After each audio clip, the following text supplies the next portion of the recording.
years ago, I partnered with Aston Martin to create a special edition DBX with a ton of exclusive options, including the paint. Using Valkyrie paint technology as the foundation, I created a color we named Lennox Green. Think of British racing green turned up to 11. It is magical.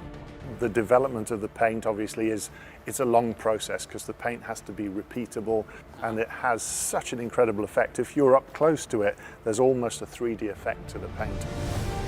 Not long afterward, my own DBS visited Aston Martin Works for a ground-up restoration, and there was only one color I was ever going to paint it.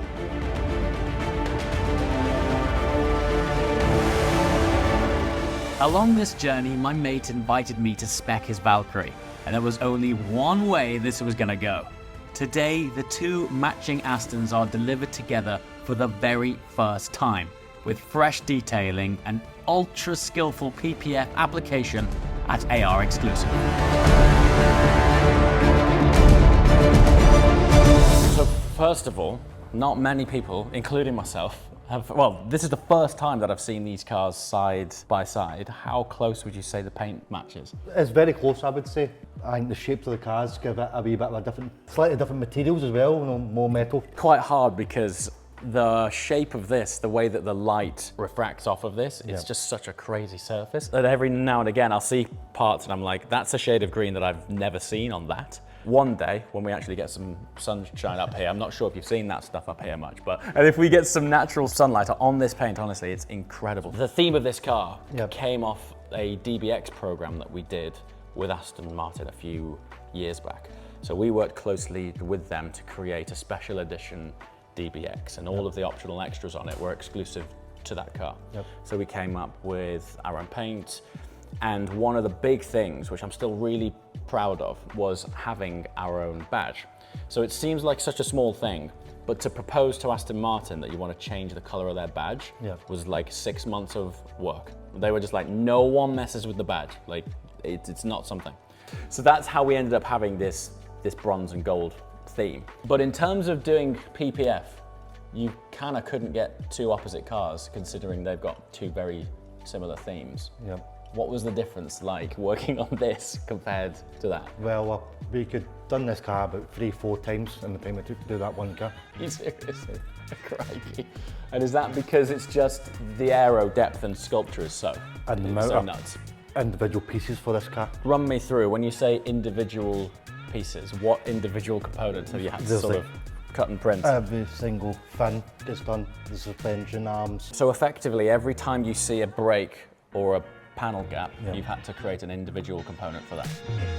So we've opted for XPEL Ultimate Plus PPF. Now, I used to be involved in the business of PPF back in the day, and XPEL is by far and away the world's most advanced paint protection film. This latest generation is virtually invisible, but importantly for this complex application, the way the material follows the contours of a surface is perfect for complex aero like Valkyrie. And in the hands of AR Exclusive, this application is miraculous.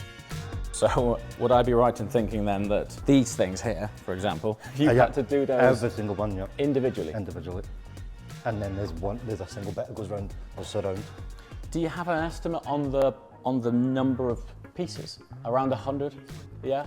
Individual parts. And what do you reckon that one is? About 50? Less? Less. Really? About 25, 30. Seriously? Yeah. So what do you do about things like this? Because, I mean, first of all, they're a different kind of carbon. This is a satin finish carbon. So it's a satin, the XPEL stealth film that goes on this. Installing wise, very difficult.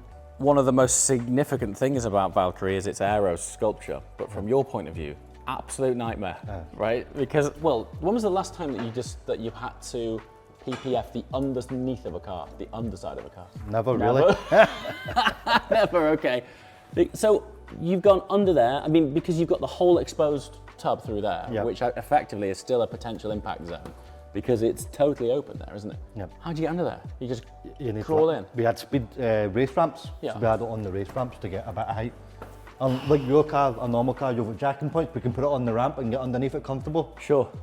It's just real awkward, you can only get this up so high, then the car drops so you've only really got that much off the ground. This has probably got one of the most aggressive diffuser tunnels I've seen. It has, yeah. Have you done that as well? Yep. You're joking. Underneath it? Underneath All it. the way down? Tell me you've got some We'll shots go of you behind guys this. with your feet out from under the diffuser. Have you? I mean, what's quite amazing is if you stick your head down there and someone sticks their head in next to the air intake, you can wave at each other. I don't know another road legal car that has that. And it's a complete mix as well, because a lot of the carbon is matte or satin, and then it contrasts next to gloss. So as you're working through, you're changing individual components between matte and gloss underneath the car. I don't envy you boys at all. When you work on a car like this, Yeah.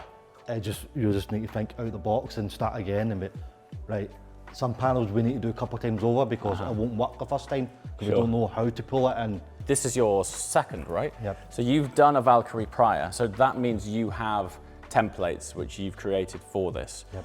How much customization is there in the standard template versus what is the reality of actually applying it to it? There's quite a bit. If you went with standard patterns, you Yeah. would be shots and like it would probably only come like we'll stop here and it'll be there. Seriously, that short? It's short, yeah. So So we had to redo this wing because we started on this front wing. normally there'll be an XPEL templated A basic template. database, and sometimes XPEL themselves will map one, Yeah. and they'll provide a basic outline as to what that general jigsaw puzzle looks like for a car. The reality of it is, when it gets to the attention to detail that these guys want, these guys, like, their challenge is trying to make it look like, ironically, it hasn't got PPF on it. So they want to hide it as best as they can, and typically a standard template is kind of just sits on the top and falls short. So these guys have to extend it, map it. It's like a one big vector file, and they just sort of pull out and basically create their own custom interpretation of how it should You be, can right? see it, because look, we've got a gap here. Yeah. So we come up and we've wrapped inside, you can see the film, it's Yes. that line there, then it'll come back out and it'll go back onto the paint here. I remember the first time I was introduced to the Valkyrie program, Aston said that they'd worked with a supplier that puts heat-resistant coatings on silencers on the end of machine guns because they get super hot, and that is the same coating that comes off of like ultra-hot guns and things. And so they had a problem where they were getting so much heat that the number plate on the development cars used to melt. And so this is why they have that sort of heat shield there. So I would imagine it's probably quite a challenge to decide where your PPF ends around that area. It's up to us to find out if it's going to melt or not. If you put it on these bits, that's done. That's game over. It's melted. Yeah, I mean, I suppose here is an interesting example. So you've gone matte carbon here. Yep. You've gone conventional gloss PPF here. Yep. And then you've gone gloss PPF there. Yep. Did you do the blade? We haven't. I never thought I'd find myself talking about wiper blades on a car, but inside it almost has like a sort of diff shaft in it because it has to curve with the curvature of the screen. So in order to make a road legal car, one of the requirements is for the surface area of the windscreen to have a certain clearance of the windscreen wiper. And because the radius of the screen is so tight, if you had a conventional arm, it would not wipe that surface. So inside that shaft, and I think that's about a 30 grand wiper blade, inside that is this sort of oscillating like diff shaft, and it allows the blade to follow the contour of that screen. It's just the craziest thing. You can't lift it, you can't like have it up, it will just keep falling down. Like every time you lift it up, it only gives you that bit of movement. Top of the engine bay, is that done? That's all done, yeah. That is a sculptural masterpiece. One piece as well. You're kidding me. I was One about piece. to, is that one piece? Seriously? Yep. All this will go Dude, down. I'm impressed with that. Have you honestly done that in a single piece? That's one piece. Crikey. If you'd have said, we've put some cut lines in there, I would have been, yeah, of course. You've done that in a single piece. It's one piece, yep. It has got some That is relief amazing. cuts. That is, yeah, but the actual piece is... It's one single film. Crikey, I am actually amazed by that. So in contrast then, this was like you did it with your eyes closed. I loved that.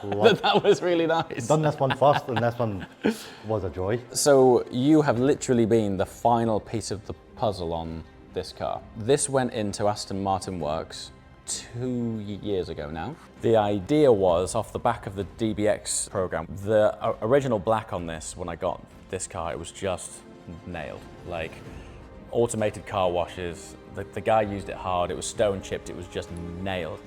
So I thought, well, rather than putting PPF on a black paint that's just nailed, I'll drive it. Yeah.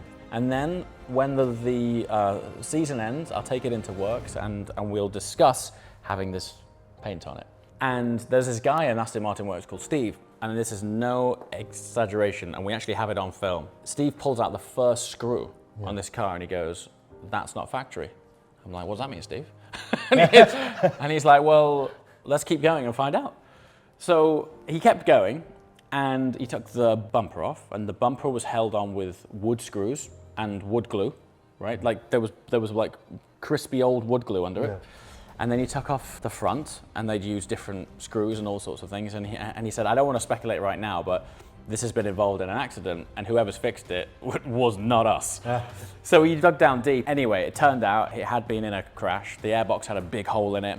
There was some twisted up parts. There was cracked seals. So when it went in for what we thought was a 2-month spray, ended up being a 2-year restoration on it, right? And that's when we went wild. And we're like, well, if we're gonna do this, that's when we went for the hand-painted wheels and bespoke calipers and all of these bronze accents. And that's why it ended up taking so long. And then I was like, interior doesn't match now. So let's go for round 2. So we just sort of left it there and it kept on going. I've not driven this car for 2 years. Since it's been painted, I have not driven it. So this has never really seen the light of day, had its first drive, been used, and it's been waiting for you guys. Yeah, so now we need to, and this is probably one for the audience, but we need to decide now, what are we gonna do from a first drive point of view? We once took it when it was black to the Skyfall Road. That was cool. We could take it back there. So the gear shifter sheath here, it's not like a posh, pretentious Aston Martin thing. It's designed because the gear shifter is a solid block of aluminium. And in the winter, say if you park this up in, like, I don't know, the Arctic, you put your hand on it and your skin would stick to it. And in the summer, your skin would burn on it, right? So it's a sculptural masterpiece and it's kind of iconic to the car, but it has its impractical sides. So they made this little sheath so that if you're in somewhere hot, you could stick it on. If you're in somewhere cold, you just stick it on. I experienced that in my old Honda. Really? Yeah. It's like real, EP3. right? Yeah, it's a real Type thing. R had a metal gear shift. Let's have a look at that. There you go. We were this close to anodizing that bronze to match it all, and Works did a Photoshop render and it looked horrendous. And I almost signed off on it without seeing it. I was like, yeah, that'll be super, super cool. And they were like, let's just see. So, okay, so they sent me the render and I was like, yeah, definitely don't do that. It looked horrendous. If you've done all that too much, it would. Yeah, it'd be cool. Why don't we get the cars out and why don't we do like a group first drive, I think.